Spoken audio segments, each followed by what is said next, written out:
All right, let's get into it. Did you know people say Patrick Muldoon was the only actor in the 90s with an exclusive development deal at Spelling Entertainment?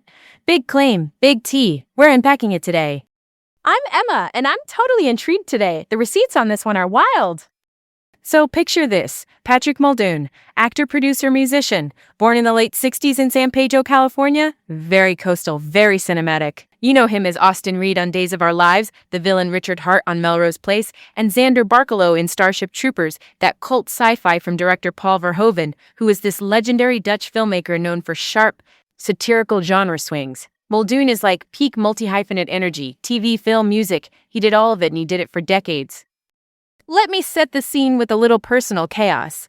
I once got swept into a Days of Our Lives fan club meetup, those super passionate daytime TV stans who know every plot twist from like 3 presidents ago. I tagged along with a friend for a quick coffee. Next thing I know, we are accidentally in a convention ballroom with lanyards, merch tables, and a life-size cardboard standee of a shirtless soap hunk that, honestly, should have had its own security detail.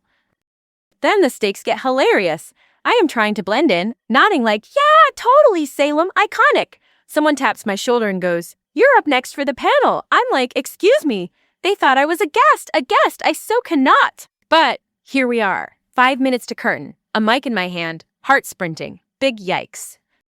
So I lean into it. I talk about why soaps matter, how cliffhangers get us through Mondays, how characters like Austin Reed feel like roommates living rent-free in our heads, and the room just, melts. People cried, people laughed. One woman told me she watched Days with her grandmother every afternoon. That's when it hit me. Storytelling is glue. And Patrick Muldoon was part of why that glue sticks. Because he made Austin a whole person, not just a plot device. Okay, let's move on, because Patrick's career is a total vibe and scope. He pops on TV in the early 90s with Who's the Boss, that classic sitcom, and Saved by the Bell, the teen juggernaut. Then locks in on Days of Our Lives in the early to mid-90s, where he originates Austin Reed. That's a launch pad. From there, Melrose Place calls, Richard Hart arrives, and we all collectively learn he can play charming and dangerous at the same time. Then boom, Starship Troopers. Sci-fi, action, satire, global audience. Here's the Eli 5 on the craft moves. Daytime soaps are like acting boot camp. Relentless pace, emotional whiplash. You get good or you get gone. Primetime soaps like Melrose Place are gussier, slower burn, heavy on moral messiness. Feature films change the grammar again. You have to make everything land bigger and cleaner at the same time. Patrick did all 3, and that's, not easy. Respect. Now, important players in power rooms. Spelling Entertainment is the television empire behind so many 90s hits. Think the Aaron Spelling brand of beautiful chaos, including Melrose Place. Patrick not only acted in that universe, he also collaborated behind the scenes with Spelling Television's Vice President Tony Shepard, who is a TV exec with the keys to green lights. And that matters because it means Patrick wasn't just reading lines. He was in rooms where shows get built. He also helped develop the USA Petite Model Show with Anne Lauren, who's an actress, model, and creator in the fashion pageant space. This special filmed at Caesar's Palace in Las Vegas, the iconic resort with Coliseum vibes and the Forum shops, and it had Cartier as a sponsor. Audrey Landers, who you know from the classic primetime soap Dallas, popped in as a special guest, and it aired on big superstations. That's a savvy pivot into fashion and lifestyle programming, very different DNA than a nighttime soap.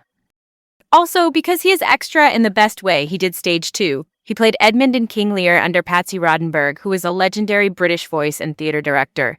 That is a hard role, wicked intelligence, moral rot, charisma for days. It shows he could do classical text, not just glossy TV plot twists.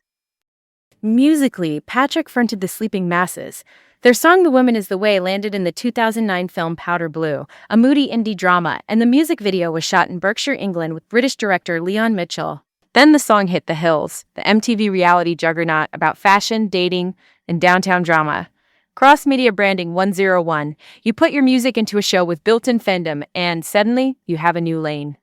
Also, a pop culture cameo I love. He shows up in 2013 in Doctry's music video Waiting for Superman. Doctry being the rock band fronted by Chris Doctry of American Idol fame. Patrick plays suicidal man, and it is dark and human and very not soap. Proof he went where the story needed him, not just where the lighting was best. Quick career longevity check. He kept working across the 2,110 years. Loads of made-for-TV movies on Lifetime and Hallmark. Those are the cable networks for thrillers and holiday comfort food, respectively. Smart move, consistent audience, repeat leads. He even pulled double duty as actor and producer, like in Badge of Honor in the mid-2010s.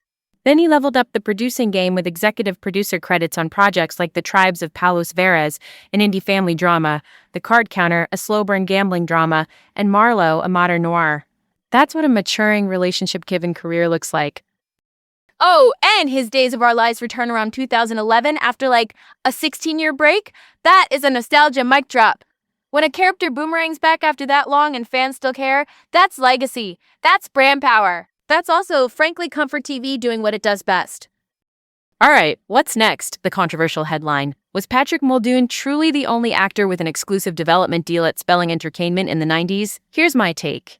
I'm skeptical. Not because I doubt he had a strong deal, but because the word only is a high-wire act. Industry contracts back then were murky to the public, and TV empires loved bespoke arrangements. Without broader verification, I wouldn't stamp it as gospel.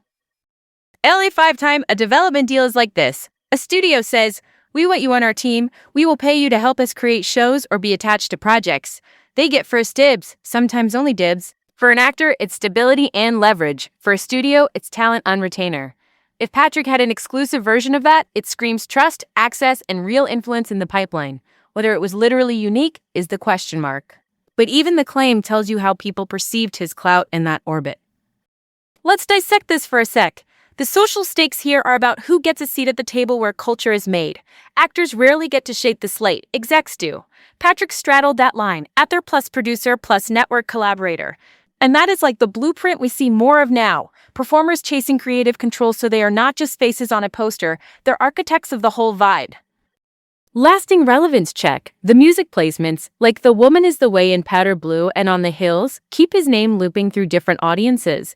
The consistent TV movies keep him present in living rooms. The producing credits in the late 2010s and early 2020s show he understood the business chessboard.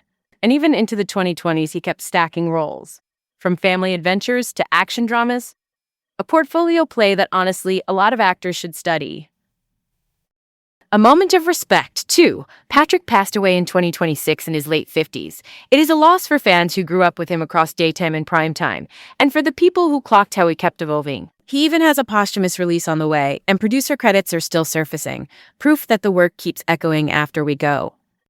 Okay, pause. This next part is everything. The lesson. Reinvention is not a buzzword. It is a habit. Muldoon moved between soaps, sci-fi, stage, music, and boardrooms. Some gigs were glossy, some were straight to video, but all of it built a career with reach.